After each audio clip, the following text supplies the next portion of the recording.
오늘 우리에게 새날 주신 하나님께 감사드립니다. 주악에 맞춰 묵상 기도하심으로 새벽 예배 시작하겠습니다.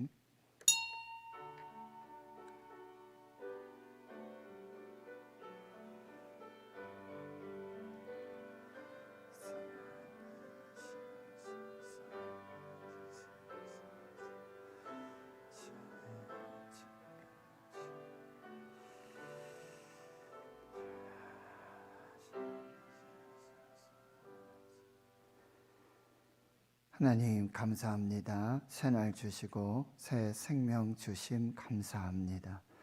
사순절 8번째 새벽입니다. 말씀으로 하나님을 가까이 예배함으로 또 성령의 은혜로 또 이 귀하고 복된 시간들을 회개와 또 겸손과 하나님을 찾는 믿음으로 채워갈 수 있도록 역사하여 주시옵소서. 하나님 아버지, 어서 속히 전쟁이 멈추어지고 기근과 또 각종 재난들, 산불에 이 모든 것들이 다 소멸되어지도록 역사하여 주시며, 코로나가 종식되고 소멸되어져서 일상의 삶과 하나님을 향한 믿음 또한 온전하게 회복되는 역사가 있게 하여 주시옵소서. 이 나라 대한민국 한국교회 하나님 불쌍히 여겨주시고 회개의 영을 부어주시며 하나님 앞에 더욱더 겸손하게 하나님의 뜻을 구하고 하나님의 영광을 사는 저희들 모두가 되게 해 주시옵소서. 대통령을 세워주셨사오니 오직 하나님을 경외하고 두려워하며 나라 민족 앞에 정직하고 충성되이 신실한 하나님의 사람으로 세워지게 해 주시옵소서. 하나님, 이제 정부 요직에 또 국회의원에 하나님을 믿는 요셉과 같은 다니엘과 같은 귀한 하나님의 사람들을 세워주셔서 이 나라가 하나님의 뜻을 이루고 하나님의 영광을 드러내고 하나님 제사장 나라의 거룩한 사명을 감당하며 땅끝까지 복음을 전할 수 있는 거룩한 나라가 되게 하여 주시옵소서. 모든 것을 믿고 감사드리오며 예수님의 이름으로 기도하옵나이다. 아멘. 사도신경으로 신앙 고백하십니다. 나는 전능하신 아버지 하나님, 천지의 창조주를 믿습니다. 나는 그의 유일하신 아들 우리 주 예수 그리스도를 믿습니다. 그는 성령으로 잉태되어 동정녀 마리아에게서 나시고 본디오 빌라도에게 고난을 받아 십자가에 못 박혀 죽으시고 장사된 지 사흘 만에 죽은 자 가운데서 다시 살아나셨으며 하늘에 오르시어 전능하신 아버지 하나님 우편에 앉아 계시다가 거기로부터 살아있는 자와 죽은 자를 심판하러 오십니다. 나는 성령을 믿으며 거룩한 공교회와 성도의 교제와 죄를 용서받는 것과 몸의 부활과 영생을 믿습니다. 아멘. 찬송가 266장입니다. 266장입니다.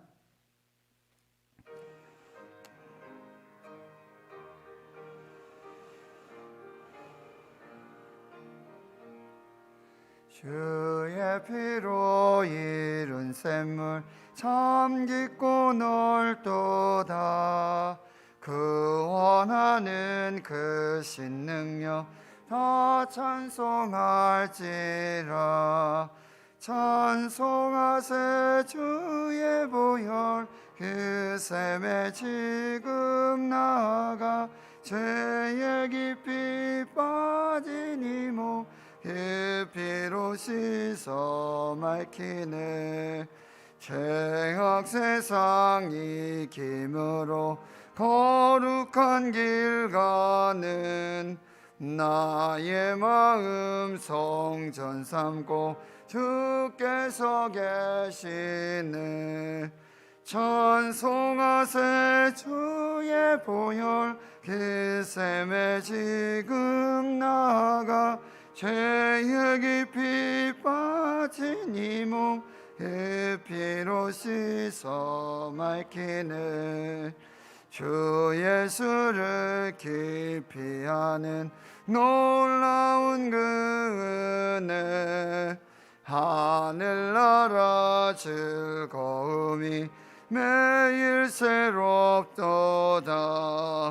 찬송하세 주의 보혈, 그 샘에 지금 나가 죄에 깊이 빠진 이 몸 그 피로 씻어 맑히네. 아멘. 하나님의 말씀 신약성경 누가복음 20장입니다.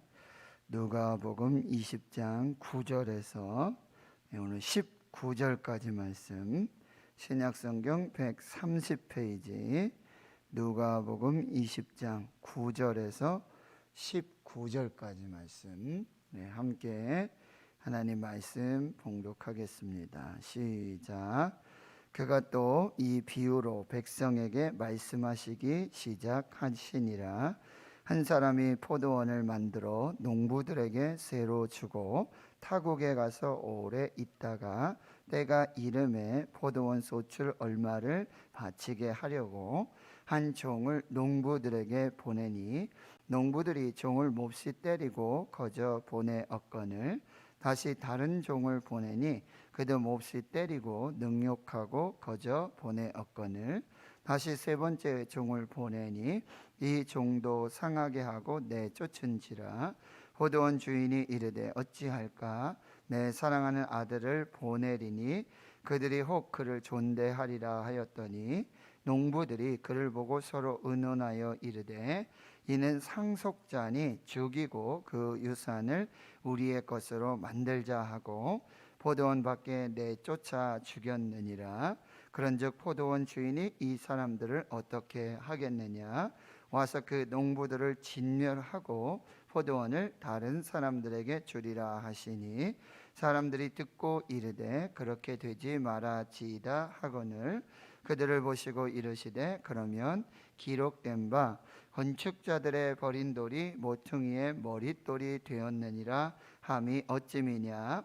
무릇 이 돌 위에 떨어지는 자는 깨어지겠고 이 돌이 사람 위에 떨어지면 그를 가루로 만들어 흩으리라 하시니라. 서기관들과 대제사장들이 예수의 이 비유는 자기들을 가리켜 말씀하심인 줄 알고 즉시 잡고자 하되 백성을 두려워하더라. 아멘. 오늘 말씀은요, 계속해서 이 예수님께서 종려주일에 나귀 새끼를 타시고 평화의 왕으로 겸손과 또 순결의 왕으로 입성을 하시게 되어집니다. 그의 왕되심을 인정하고 찬송하면서 영접하는 사람들이 있는 반면에 그렇지 않은 대제사장들과 서기관들, 바리새인들, 종교 지도자들이 있었고요. 이후에 예수님은 성전에 들어가셔서 이제 각종 부패와 더러움으로 만연되어 있는 이 성전, 그리고 제사들, 그리고 여러 어떤 성전 안에서의 부정부패를 정결하게 하십니다. 그리고 만민이 기도하는 집으로 말씀의 집으로 그렇게 선포하시며 이 성전의 이 교회의 주인 되심을 또한 선포하고 계시는 거죠. 그리고 이제 성전에서 계속해서 마지막 한 주간을 보내시면서 천국 복음을 전하시게 되는데 제사장들과 서기관들, 장로들이 이제 공개 토론을 요구하며 예수님께 나와서 당신이 무슨 권위로 이런 일을 하느냐? 당신에게 권위를 준 사람이 누구냐? 라는 아주 단도직입적인 그런 질문을 하게 되어집니다. 그러나 예수님은 오히려 역으로 질문하시면서 세례 요한의 세례가 하늘로부터냐, 즉 하나님으로부터냐 아니면은 사람으로부터냐라는 질문을 하게 될 때 이 대제사장들과 서기관들, 장로들은요 한마디도 대답을 하지 못하고요. 어디로부터 나는지 우리는 알 수 없다. 그들의 어떤 영적 무지와 무소신의 이야기를 하게 되어지는 거죠. 그러면서 예수님은 나도 역시 무슨 권위로 이런 일을 하는지 너희에게 이르지 아니하리라 라고 말씀하시며 그 말 끝에 오늘 9절에 또 한 가지 비유를 말씀하십니다. 한 사람이 있어요. 이 사람은 이제 주인입니다. 주인, 오너를 말하는 거예요. 한 주인이 포도원을 만들었어요. 그리고는 이 포도원을 경작할 농부들, 여기 농부들이라고 했지만 사실은 소작농들이죠. 주인은 따로 있고, 그리고 포도원을 이제 관리하는 소작농들, 농부들을 이제 고용을 하고 세를 주고는요, 타국에 가서 오랫동안 있다가, 이제 이 오랫동안이라는 충분한 시간이에요. 포도원을 만들고 뭐 바로 소득을 바로 얻을 수는 없지만 1년, 2년, 3년, 적어도 3년이 지나면 이제 소출을 얻을 수 있는 충분한 시간이 된 거죠. 그러니까 이제는 자신의 종들을 또 농부들에게, 이 소작농들에게 또 보내가지고는 그 세를, 소출 중에 얼마를, 이 전부를 달라는 얘기도 아니에요. 그런데 주인은 이 한 주인이지 않습니까? 그 포도원 주인이고, 그 소작농들을 고용한 사람도 주인이고, 그 소출 다 달라는 것도 아니에요. 얼마를 세로 받으려고 종을 보냈는데 이 종들을요 때리고 거저 보냅니다. 여기 몹시 때리다라는 표현은 이 가죽이 벗겨질 정도로, 아주 피가 날 정도로 그렇게 이 종을 때리고. 근데 참 이 종들이, 농부들이 아주 악한 일을 하고 있는 거죠. 근데 다시 두 번째로 종을 보내지만 똑같습니다. 세 번째로 다시 또 종을 보내요. 그래서 똑같은 일들이 벌어지게 되어집니다. 13절에 포도원 주인이 이러면 어떻게 하겠고, 더 이상 종은 안 되겠고 내 사랑하는 아들을 보내겠다. 아들 보내겠다. 그러면 이 농부들이 존대할 것이다. 그런데 농부들은요 또 기가 막힌 이 음모를 꾸미고 있습니다. 여기 보시면은 그를 보고 서로 의논하여 이르되 이는 상속자니. 그렇죠, 주인의 아들 상속자니 우리가 죽이고 그 유산을 우리의 것으로 만들자. 이제 아주 세를 받아서 자기 마음대로, 이 포도원 관리도 자기 마음대로, 주인이 없으니까. 그 주인이 없으면 그렇게 해도 된다는 얘기가 아니라, 그렇죠? 그리고 이 유산을 이제는 완전히 자기의, 이런 걸 뭐라 그러죠? 날강도라 그러는 거예요. 여기 만민이 기도하는 집이 돼야 되는데 강도의 속을, 이 강도들, 도적대들, 역적들을 말하고 있는 거예요. 이 사람들이 이렇게 변하고 있어요. 자기 마음대로 임의로 막 포도원에 뭐 소출이 얼마나 나는지 뭐 이런 거, 뭐 이거 얼만큼 주인에게 줘야 되고 이거 어떻게 관리하고 잘 관리, 이런 개념이 없어요. 자기가 주인이냐. 마치 성전의 주인은 하나님이시고 예수 그리스도이신데 이 대제사장들이, 서기관들, 종교 지도자들이 자기가 주인이냐. 교회의 주인은 하나님이시고 예수님인데 교회가 자기 것이냐. 이렇게 하는 많은 사람들이 있다라고 하는 것이죠. 대통령이 선출되었지만 정말 더 하나님 앞에 겸손해야 될 것은 이 나라 하나님의 나라고 하나님이 세우신, 그리고 그 권력 국민으로부터, 그렇습니다. 그런데 다 하나님으로부터 오는 것임을 겸손하게, 마치 자기가 제왕이 되거나 황제가 되거나 그런 것이 절대 아니라는 거죠. 근데 이 농부들은요 지금 이 유산을, 이 아들도 죽이고 상속자도 죽이고 이 유산도 완전히 자기 것으로 이거는 도저히 상식으로 지금 있을 수 없는 일이에요.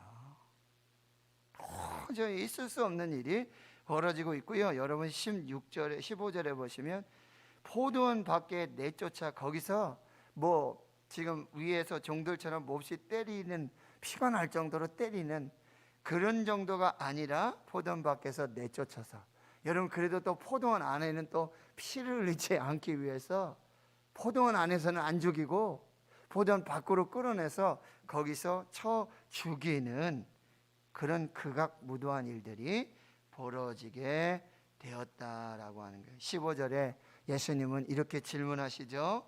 포도원 주인이 이 사람들, 이 농부들을, 악한 포도원 농부들, 사람들을 어떻게 하겠느냐라고 질문하니까 16절에 그가 이제 주인이 직접 올 것이고 그 농부들, 이 소작농들을 진멸하고 포도원을 다른 사람에게 주리라.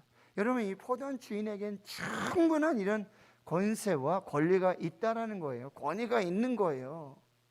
그럼에도 불구하고 종들을 보내면서 인내하고 계속해서 용서하면서 사랑하면서 계속해서 기회를 주고 있다라고 하는 거죠. 마지막에는 자기의 상속자 아들을 보내면서까지도 직접 와서 이 포도원을 관리하고 이 소작농들을 뭐 어떻게 조치를 취하고 충분히 할 수 있는 권위와 권세가 있는 주인이에요.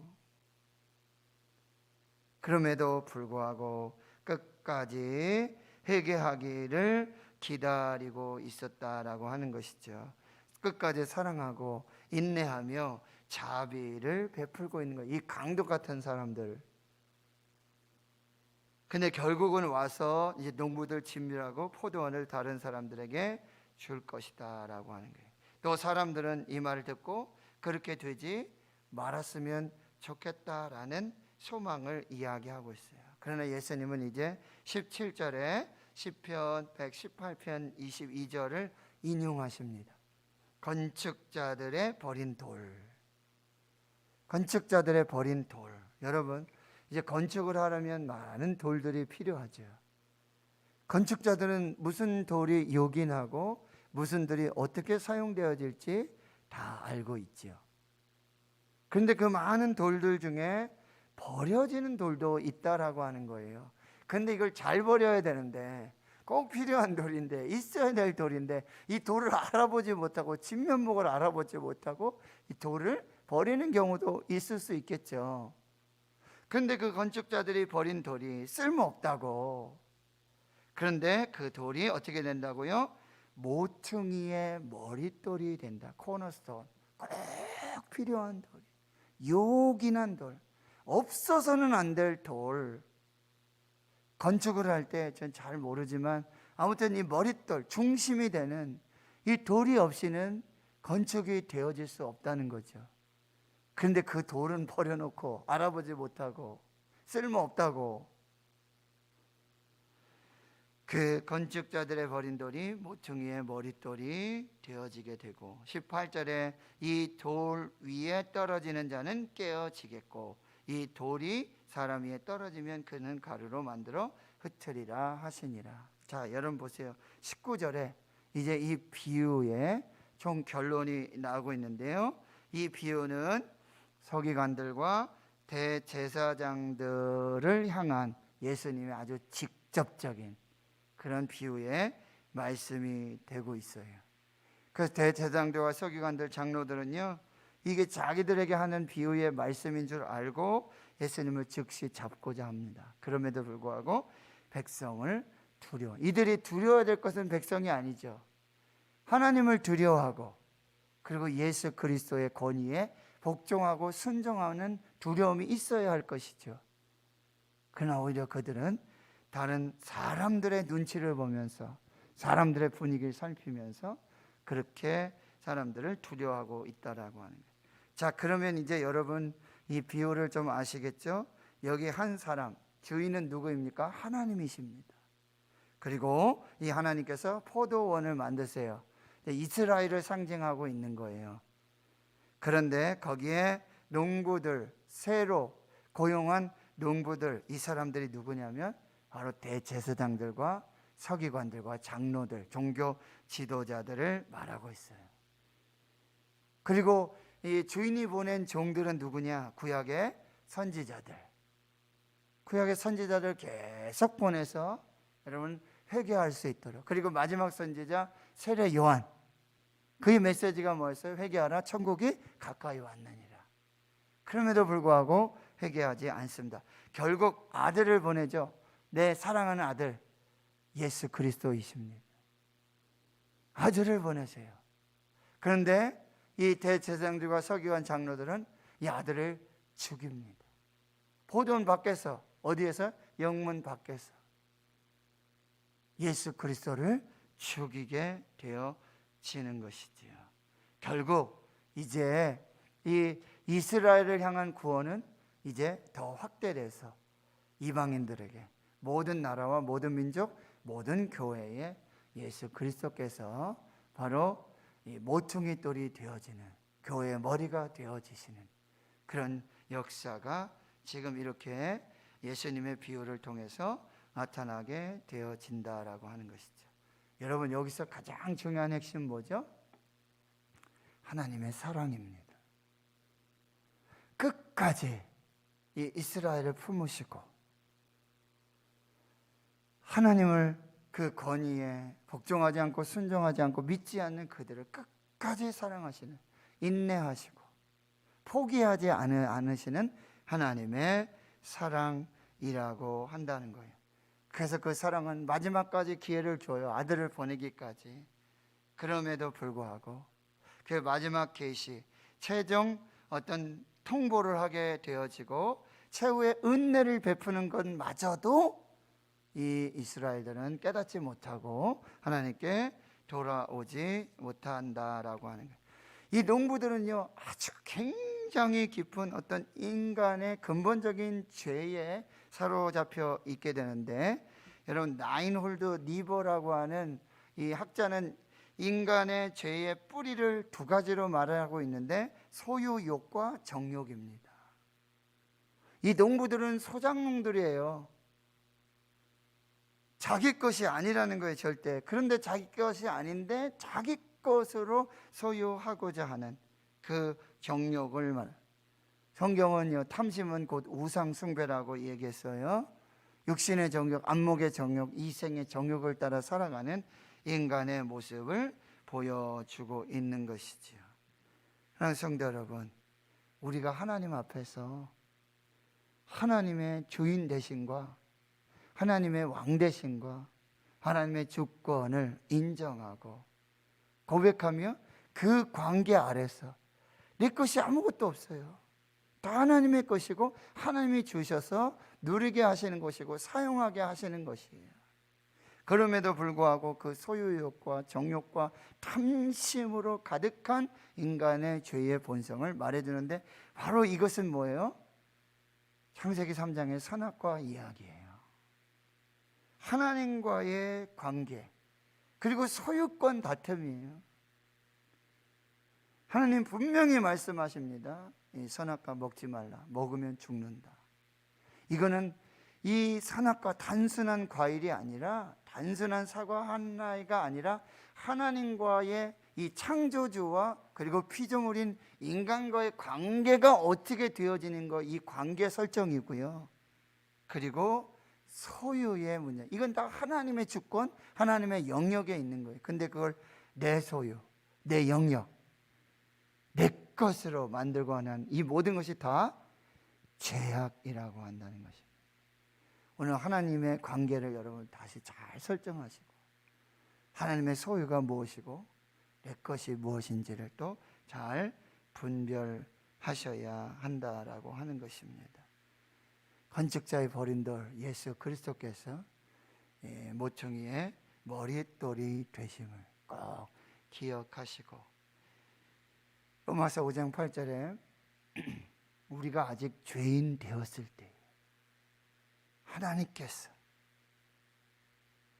그 아들을 죽여 주심으로 우리에게 대한 자기의 사랑을 확증하셨다. 이 하나님의 사랑, 이 인내와 포기하지 않은 그 사랑을 여러분 꼭 기억하시고 계속해서 우리에게 뭐요? 회개하고 돌아오기를 기다리고 계신다는 거예요. 베드로후서 3장 9절에 주의 약속은 어떤 이들이 더딘다고 생각하는 것 같이 더딘 것이 아니라 오직 주께서는 너희에 대해 오래 참으시고 그리고 아무도 멸망하지 아니하고 다 회개하기에 이르기를 원하시느니라 라고 말씀해 주고 있습니다. 조금 오래된 드라마 중에 하나, 배우 김혜자 여러분 아시죠? 눈이 부시게라는 드라마가 있었어요. 근데 이 주인공은 이제 나이가 들어서 치매, 알츠하이머병을 앓게 되는데 그에게 아들이 하나 있는데 이 어머니는 남편이 일찍 죽고 아들 하나를 이렇게 기르고 있는데 아들이 교통사고를 당해 어려서. 그런데 이제 이 엄마는 이 아들이 안타깝기도 하지만 그래도 좀 강하게 키우려고 늦잠을 자고 있는 이 아들을 깨워서 학교 보내고 또 아프다고 막 핑계대고 그래도 약을 먹여서 좀 극성스러운 그런 엄마, 어쩌면 좀 매몰찬 그런 엄마. 아들이 장애도 있으니까 또 조금 더 이렇게 돌봐주고 그럴 수 있지만 그런데 이 아들은 그게 너무 섭섭한 거예요. 엄마가 이제 하는 그런 것이. 그 이제 아들도 자라고 결혼을 하고 엄마도 이제 연세가 드시고 하니까 결국 치매가 와서 요양병원에 이제 들어가시고 그 다음에도 뭐 아들을 보고 엄마가 이렇게 대면대면하고 뭐 그런 생활들이 이루어지는데 어느 날 갑자기 요양병원에서 전화가 왔어요. 엄마가 사라졌다는 거예요. 눈이 오는 날인데.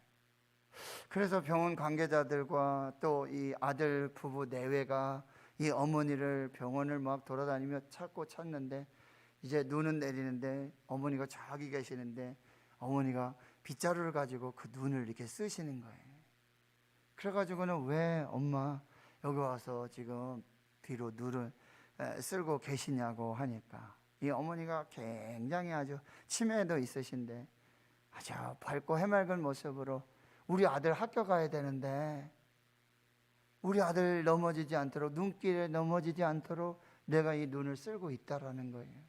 근데 그때 이 아들에게 이 어릴 적 이 일들이 떠오르게 되는데 눈만 오면 그 마을에 눈만 오면 다른 곳엔 눈이 그대로 쌓여 있는데 자기 집 앞에는 눈이 항상 쓰러져 있었다는 거예요. 깨끗하게. 그 주인공은 알지 못했어요. 아들은 이 옆집 아저씨가 치우는가? 그러고는 이렇게 다녔는데 알고 봤더니 어머니가 그렇게 눈이 오는 날마다 다리가 불편한 이 아들을 위해서 아무 소리 없이 그 눈을 그렇게 쓸었다는 이야기이죠. 오늘 본문은 우리는 하나님의 사랑, 그 크신 하나님의 사랑, 우리에게 참아주시고 인내해주시고 끝까지 사랑하시고 포기하지 아니하시고 마지막까지 기회를 주시는 하나님의 사랑, 우리가 다시 한번 마음에 새기고요. 하나님의 왕되심, 주되심, 주인 되심을 인정하며 하나님 안에서 예수 안에서 하나님이 주시는 이 관계를 여러분이 잘 그리고 모든 것의 주인은 하나님이심을 고백하며 오늘도 하나님 안에서 믿음으로 그 사랑에 감사하고 감격하며 살아가시는 저와 여러분 될 수 있기를 주의 이름으로 축원합니다. 하나님 감사합니다. 오늘도 우리에게 말씀하시니 감사합니다. 하나님이 주시는 성령을 통해서 주시는 이 세미한 음성을 듣게 하여 주시옵소서. 하나님이 우리를 어떻게 사랑하시는지 얼마만큼 사랑하시는지 끝까지 인내하시고 포기하지 아니하시고 마지막까지 기회를 주시며 모든 사람들이 다 회개하기에 이르기를 원하시는 하나님의 사랑 안에 우리가 거할 수 있도록 그 사랑 안에 감사하고 찬양할 수 있도록 성령님 인도해 주시옵소서. 이제는 우리 구주 예수 그리스도의 은혜와 하나님 아버지의 무한하신 사랑하심과 성령의 내주 교통 충만하심이 이제로부터 영원토록 함께 하시옵기를 간절히 축원하옵나이다. 아멘. 오늘 말씀을 또 마음에 새기시고 기도해 주시고요.